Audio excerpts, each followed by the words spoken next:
Hello everyone. Today we are going to discuss about the GATE exam preparation strategy, particularly or specifically for the EE and EC branch.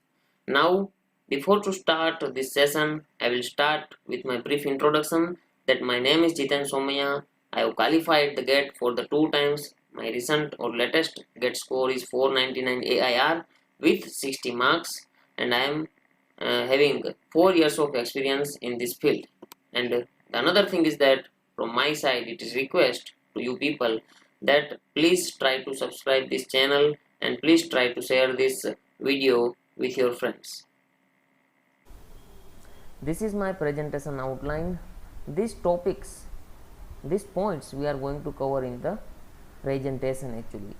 The points are what is needed to crack GATE exam, then planning and execution, then subject learning method, then revision strategy, है ना, revision strategy एक most important point है.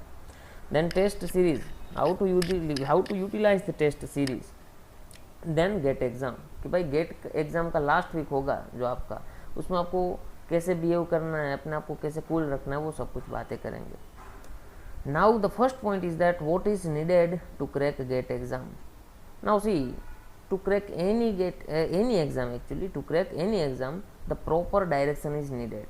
मतलब proper direction की मैं बात क्यों कर रहा हूँ, क्योंकि कई बंदे ऐसे होते हैं कि उनको सब कुछ पढ़ लेना है, और गेट एग्जाम में तो आपके सामने 10 से 12 सब्जेक्ट की लिस्ट होने वाली है, और 10 से 12 सब्जेक्ट में आपको कौन से सब्जेक्ट में से क्या पढ़ना है, कौन सा फॉर्मूला आपको याद रखना होगा, कौन सा कोई एक आध पॉइंट ऐसा भी होगा कि आप उसको अवॉइड कर सकते हो, आपको उसमें पीएचडी करने की ज़रूरत नहीं है ना. तो प्रॉपर डायरेक्शन अगर आपके पास होगा तो मतलब आपके लिए बहुत ही आसान हो जाएगा, और एग्जीक्यूशन आपका जो प्लानिंग होगा उसका एग्जीक्यूशन बहुत ही आसान हो जाएगा अगर आपके पास प्रॉपर डायरेक्शन होगा तो. अब एक बात ये भी होती है कि आपको गेट ओरिएंटेड रहना है. आपको हर एक चीज़ में, हर एक टॉपिक में, हर एक पॉइंट में ऐसा नहीं है कि मैं पीएचडी कर लूँगा कि ये कैसे आया, क्यों आया, कहाँ से आया. बट अगर डायरेक्शन आपकी सही होगी तो अपने आप आपको पता चलने लगेगा कि ये कंसेप्ट में मुझे ये कैसा है वो पता होना चाहिए, बट ये कहाँ से आए वो चलो ना भी पता हो तो चलेगा, है ना. तो हर चीज़ में पीएचडी करने की ज़रूरत नहीं है. You have to strict yourself to be GATE oriented. Then the proper approach is needed actually. Then plan execution, कि देखो प्लान एग्जीक्यूशन कैसे करना है आपके, मतलब प्लानिंग एक होना अलग चीज़ है और प्लानिंग का एग्जीक्यूशन करना अलग चीज़ है. कि भाई आपका प्लानिंग अगर फिजिबल होगा तभी आप जाके उसको एग्जीक्यूट कर पाओगे. अगर आपका प्लानिंग फिजिबल नहीं है, बस हवा हवा में आपने प्लानिंग बना दिया और आप उसको एग्जीक्यूट ही नहीं कर पा रहे हो, तो उसका उल्टा असर आएगा कि भाई आप डिप्रेशन में आ जाओगे, या तो प्रेशर में आ जाओगे, और या तो प्रिपरेशन ही छोड़ दोगे, या तो कहीं थोड़े बहुत सब्जेक्ट पढ़ के चले जाओगे, तो उससे अच्छा रैंक नहीं आएगा. तो आपका प्लानिंग फिजिबल होना चाहिए, और फिजिबल होगा तभी जाके आप उसको एग्जीक्यूट कर पाओगे. तो फिजिबल होना मतलब क्या, कि अगर आपके पास, मतलब हर एक बंदे के पास 24 घंटे होते हैं ना. अगर कोई बंदा ऐसा मैनेज कर रहा है कि मैं 26 घंटे कहीं से ला के रख दूंगा, तो वो 26 घंटे पॉसिबल ही नहीं है. तो वो बाद में उसको एग्जीक्यूट ही कैसे कर पाएगा. अगर एग्जीक्यूट करने जाएगा तो भी वो प्रेशर में आ जाएगा, और मतलब उसका काम होने वाला नहीं है. तो आपका प्लानिंग फिजिबल होना चाहिए, फिजिबल होगा तब आप एग्जीक्यूट कर पाओगे. ये बहुत बड़ी बात हो गई. Then subject learning method, subject को कैसे पढ़ना है. कोई भी सब्जेक्ट, 10 से 12 सब्जेक्ट की लिस्ट होने वाली है. मैंने बोला कि प्रॉपर डायरेक्शन की नीड है आपको कोई भी सब्जेक्ट को पढ़ने के लिए. हर एक सब्जेक्ट में से क्या पढ़ना है गेट के लिए, वो बहुत बड़ी बात होने वाली है. तो सब्जेक्ट लर्निंग मेथड आपको आना चाहिए कि सब्जेक्ट में क्या, कहाँ से, कैसे पढ़ना है, वो सब कुछ भी वापस से डिस्कशन करेंगे. और then revision is needed for any examination. Actually revision करना ज़रूरी होता है. और रिवीजन में मैंने आपको बोला कि रिवीजन मतलब क्या, कि आपने 15, 20 दिन, 25 दिन तक एक सब्जेक्ट पढ़ा, और रिवीजन के टाइम वापस आप 15 दिन ले रहे हो, तो उसको रिवीजन मैं तो नहीं बोलूँगा, है ना. रिवीजन मतलब क्या, कि आपने 15, 20 दिन, 25 दिन तक के लिए एक सब्जेक्ट पढ़ा, और रिवीजन के टाइम पे आप सिर्फ ले रहे हो 1 या 2 दिन, ज़्यादा से ज़्यादा, है ना. फर्स्ट टाइम या सेकंड टाइम रिवीजन की बात कर रहा हूँ. Then you have to go through the test series. Test series is must to crack any examination. Over here specifically we are discussing about the GATE exam actually, but कोई भी exam को अगर आपको क्रैक करना है इस तौर पे, है ना, इस कॉम्पिटिटिव वर्ल्ड में, तो आपको टेस्ट सीरीज देनी ही होगी. टेस्ट सीरीज के कई सारे फ़ायदे वो भी हम लोग डिस्कशन करेंगे. Now the next thing is planning and execution. मैंने बोला था कि आपका प्लानिंग जो होगा वो फिजिबल होना चाहिए फर्स्ट ऑफ ऑल.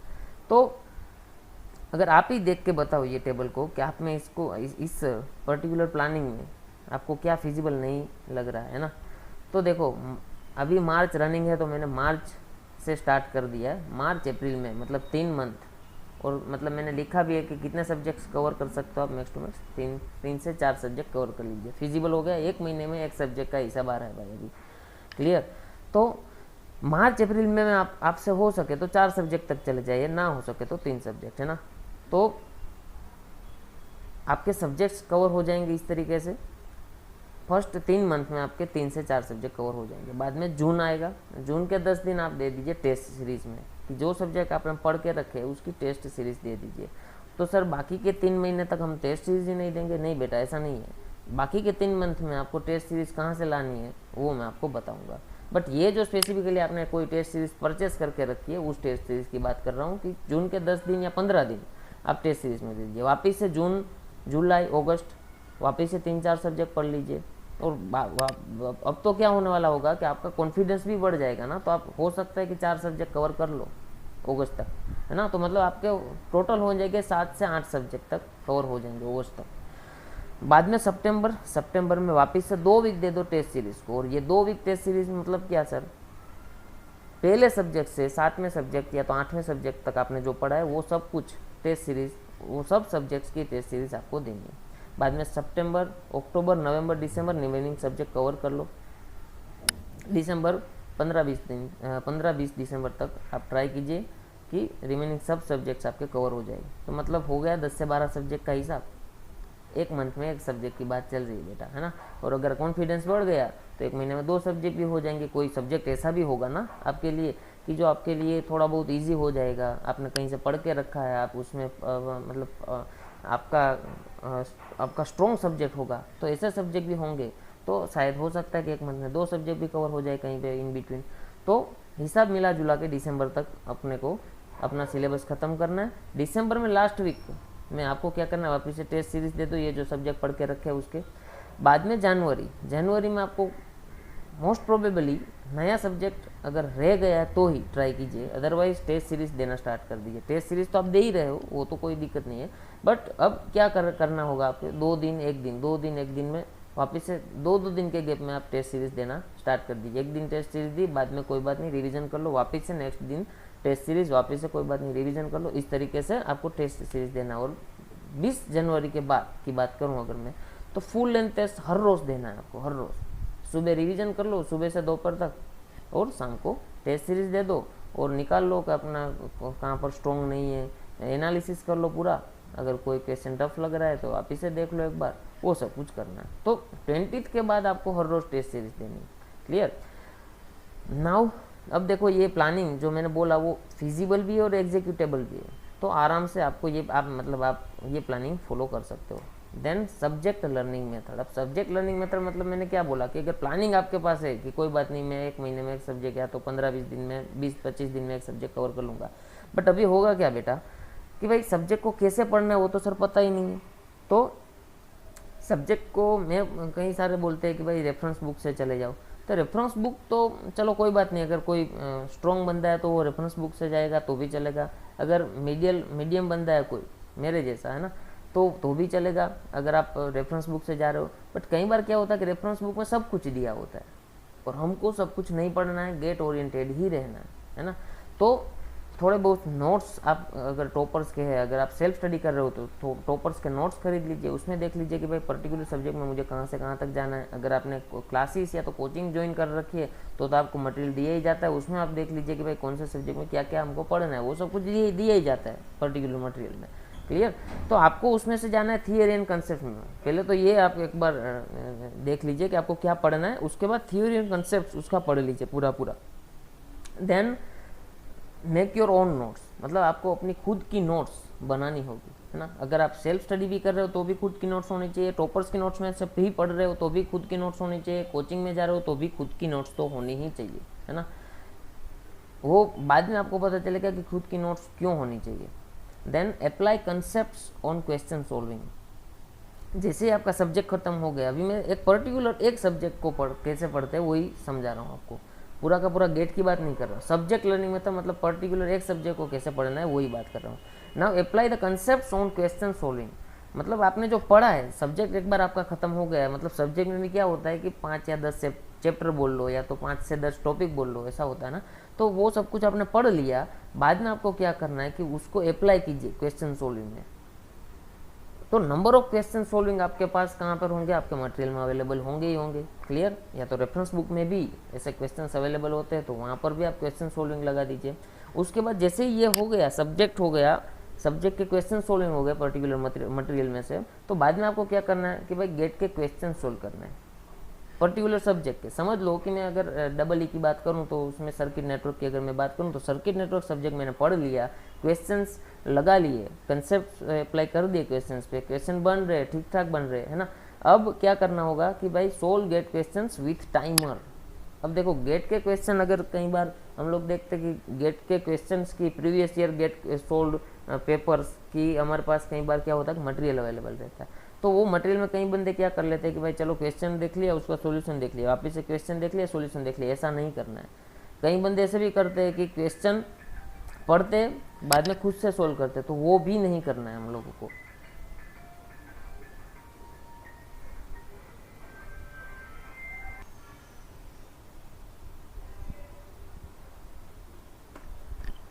ओके, तो गेट के क्वेश्चन आपको कैसे सोल्व करना है कि आपको टाइमर रखना है। 20 मिनट आप ले लो 20 क्वेश्चन के लिए, कोई बात नहीं। 30 मिनट ले लो 20 क्वेश्चन के लिए, कोई बात नहीं। बट घड़ी में देख के बैठना है कि भाई मैं इतने टाइम में इतने क्वेश्चन सोल्व करूँगा। जैसे ही टाइम ख़त्म हो जाए, भले ही 15 क्वेश्चन सोल्व हुए हो, 20 क्वेश्चन सोल्व हुए, अपना टारगेट ख़त्म ना हुआ, खड़े हो जाना है अपने हिसाब से, ईमानदारी से, और बाद में खुद को ही इवेल्यूएट करना कि कितने आंसर सही हुए, कितने आंसर गलत हुए, कहाँ पर मैं मतलब मेरा कंसेप्ट नहीं लगा पा रहा था, वो सब कुछ देखना, अपना खुद से एनालाइज करना है अपने को, है ना। तो गेट क्वेश्चन तो सोल्व करने ही है, बट टाइमर लगा के, clear. Now investing of time in unsolved questions, मतलब क्या कि भाई जो भी क्वेश्चन आपसे नहीं बन पा रहे थे जब आप गेट क्वेश्चन सोल्व कर रहे हो तब, और जब आप नॉर्मल क्वेश्चंस जो मटेरियल में से आप ला के रखे थे, वो जो भी क्वेश्चंस आप सोल्व नहीं हो पा रहे थे, उसमें आप ट्राई कीजिए, उसमें आप इन्वेस्ट कीजिए अपना टाइम कि भाई मैं क्या सोल्व नहीं कर पा रहा था, मैं कहाँ पर कच्चा रह गया था, मेरा कंसेप्ट कहाँ पर मैं अप्लाई नहीं कर पा रहा था, और कुछ पढ़ने को बाकी रह गया, ऐसा है। तो ये सब कुछ ट्राई कीजिए। तो ये हो गया सब्जेक्ट लर्निंग मेथड, मतलब पर्टिकुलर एक सब्जेक्ट को आपको पढ़ना है तो उसको थियरी कंसेप्ट के थ्रू जाइए, बाद में अपनी नोट्स होनी चाहिए, बाद में क्वेश्चन सोल्विंग अपना होना चाहिए, उसके बाद GATE question but with timer. ये भी आप अप्लाई कर सकते हो कि ये नॉर्मल जो क्वेश्चन आप सोल्व कर रहे हो उसमें भी टाइमर लगा के आप लोग अप्लाई कर सकते हो। तो ये एक तरीके से आपकी टेस्ट सीरीज ही हो गई बेटा, है ना।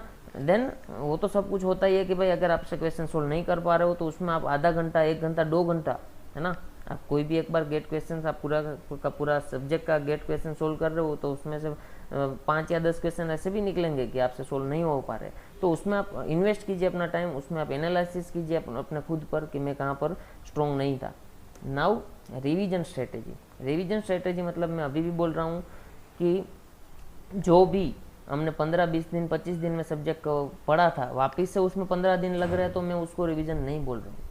ज़्यादा से ज़्यादा मैक्स टू मैक्स 2 दिन उसमें लगने चाहिए, है ना, मैक्स टू मैक्स बोल रहा हूँ। या तो एक दिन में ही रिवीजन खत्म कर लो। रिवीजन खत्म करने के वक्त वापस से मैंने लिखा है रिवीजन नोट्स। तो रिवीजन नोट्स मैंने क्यों लिखा है कि आप रिवीजन कर रहे हो तब आपको वापस से रियलाइज़ होगा कि आप कोई कंसेप्ट भूल रहे हो या तो कोई फॉर्मूलाज है जो आपको याद नहीं रहता है, तो वो नोट्स होगी ना आपकी नोट्स, उसमें वापस से पीछे से एक रिवीजन नोट्स बनाना स्टार्ट कर दो। ये पूरा का पूरे नोट्स होंगी, उसमें वापस से पीछे से 6 से 7 पेजेस में आपके रिवीजन नोट्स प्रिपेयर हो जाएगी कि ये कंसेप्ट में आप कच्चे रह गए तो वापस से वो कंसेप्ट लिख लो एक बार वहाँ पर कि आपको वापस से देखना होगा, ये फॉर्मूलाज लिख लो तो थोड़े बहुत आपको जो ऐसा लग रहा है कि मैं ये भूल गया था वो थोड़ा बहुत लिख लो कि वापस से रिवीजन करने के वक्त आपको जो स्ट्रॉन्ग है जिसमें वो देखने की ज़रूरत नहीं रहेगी, सिर्फ जिसमें आप स्ट्रॉन्ग नहीं थे वही देखने की ज़रूरत रहेगी। तो इसके लिए revision notes and then bookmarked questions. अब बुक मार्क्ड क्वेश्चन मतलब क्या कि आप गेट के क्वेश्चन सोल्व कर रहे हो तो उसमें कोई क्वेश्चन आपको ऐसा लगा कि ये मैं वापस से देखूंगा, है ना, ये टफ था, बाद में कोई नॉर्मल क्वेश्चन आप सोल्व कर रहे हो तब वापस आपने देखा कि ये क्वेश्चन थोड़ा बहुत टफ था, या तो टेस्ट सीरीज दे रहे हो तो टेस्ट सीरीज में भी ऐसा ऑप्शन अवेलेबल रहता है कि आप बुक मार्क कर सकते हो, तो वो स्टोर हो जाएगा एक जगह पर, तो वो सब क्वेश्चन आप देख सकते हो वापस से रिवीजन के टाइम पे कि ये क्वेश्चन ऐसे ऐसे टफ थे तो वापस से वहाँ पर मैं कच्चा था तो वापस से वो देख रहा हूँ कि भाई वो कैसे अब निकालूँ ये ऐसे ऐसे क्वेश्चन आएंगे, तो ये रिवीजन स्ट्रेटेजी होगी। और वापस से बोल रहा हूँ कि 1 या 2 दिन max to max particular subject के टाइम पे, वो भी मिडल में बात कर रहा हूँ, एंड में तो आपको 1 या 2 दिन में पूरा का पूरा सिलेबस कवर करना होता है ना। तो रिवीजन मतलब उसको रिवीजन के तौर पे ही लो, वापस से पूरा का पूरा सब्जेक्ट पढ़ने की ज़रूरत नहीं है। जहाँ पर आप कच्चे हो वही देखना होता है। कई बार ऐसा होता है कोई टॉपिक, अगर मैं सर्किट नेटवर्क की बात करूँ तो KCL केवल नॉर्मल चीज़ हो गई उसमें, है ना। तो शायद कच्चे हो सकते हो आप कहाँ पर, थियोरम्स में आप ऐसा हो सकते हो कि आप कच्चे हो, तो वहाँ पर उसकी मेथड थोड़ी बहुत हो वो देख लो एक बार रिवीजन में, है ना। KCL केवल वापस से देख के कोई फायदा नहीं है, वो तो आपको आता ही है। Now test series, now try to use your rough papers wisely. अब देखो, मैं जब टेस्ट सीरीज देता था, मैं अगर मेरी खुद की बात करूँ तो मेरे भी 499 रैंक है मेरा AIR एंड 60 मार्क्स थे। तो मैं अगर खुद की बात करूँ तो मैं जब टेस्ट सीरीज दे रहा था, स्टार्टिंग में मैंने जब टेस्ट सीरीज देना स्टार्ट किया, उसमें क्या हो रहा था मेरे साथ कि भाई मैं अगर मतलब हर एक क्वेश्चन सोल्व कर रहा हूँ, बाद में वापस से वो अगर क्वेश्चन देखना हो उसका सॉल्यूशन, तो मुझे पता ही नहीं चल रहा था, क्योंकि वहाँ पर रफ पेपर में तो क्या होता है, सब कुछ गड़बड़ हो जाता है। तो वो हमको नहीं करना है। Try to use your rough papers wisely, मतलब क्या करना है कि आपको सीक्वेंस नंबर दे दो, आप फर्स्ट क्वेश्चन सोल्व कर रहे हो, कोई बात नहीं, 1 लिख के उसका सॉल्यूशन लिखना स्टार्ट कर दो। उसके बाद जैसे वो खत्म हो जाए डैश कर दो। उसके बाद नीचे 2 नंबर वाला अगर क्वेश्चन सोल्व कर रहे हो तो 2 नंबर। तो उससे होगा क्या कि आपने अगर एंड में सब कुछ कर लिया और वापस से कोई क्वेश्चन में, तो ऐसा होगा ना कि आपको वहाँ पर दिक्कत हो रही थी, या तो आपको वापस से देखना है कि भाई यहाँ पर कैलकुलेशन मिस्टेक नहीं है ना। तो वो सब कुछ देखने के लिए आपके पास अगर सीक्वेंस नंबर अवेलेबल होगा, सब कुछ अवेलेबल होगा, आपके सामने सॉल्यूशन अवेलेबल होगा, तो आप आराम से उसको एनालाइज कर सकते हो, ऑब्जर्व कर सकते हो। बट अगर सब कुछ गड़बड़ कर दिया तो वापस आपका सॉल्यूशन में भी आपने कौन सा क्वेश्चन का सॉल्यूशन कहाँ पर है वो पता ही नहीं चलेगा, है ना।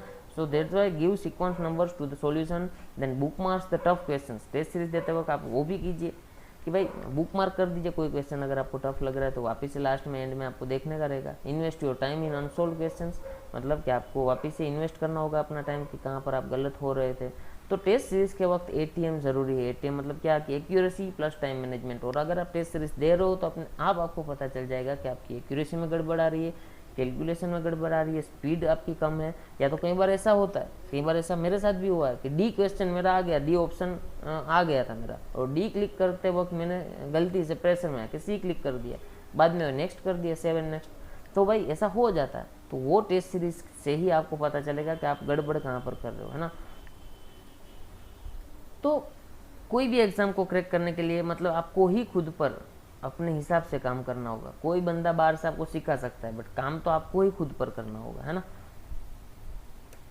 गेट एग्ज़ाम वीक स्ट्रेटेजी, मतलब ये देखो कि गेट की एग्ज़ाम मतलब लास्ट वीक में है, अगर मतलब लास्ट वीक आपका आ गया गेट की एग्ज़ाम वाला वीक, तो उसमें क्या करना है कि भाई बी कूल, मतलब कूल रहो, आराम से। आपने जो पढ़ा है, अच्छा प्लानिंग था, अच्छा एग्जीक्यूशन था, टेस्ट सीरीज भी बढ़िया तरीके से दी, गेट क्वेश्चंस भी टाइमर लगा के सोल्व किए, तो बहुत ही बढ़िया आपने प्रिपरेशन आपकी करी है। बाद में जस्ट बी कूल, है ना। आपको कूल रहना है, आपको बस दूसरा कुछ सोचना ही नहीं है, कूल रहो आराम से, एंजॉय कीजिए। लास्ट वीक में तो मैं बोल रहा हूँ एंजॉय कीजिए, 1-2 मूवी भी देख लीजिए आराम से, कोई दिक्कत नहीं होगी।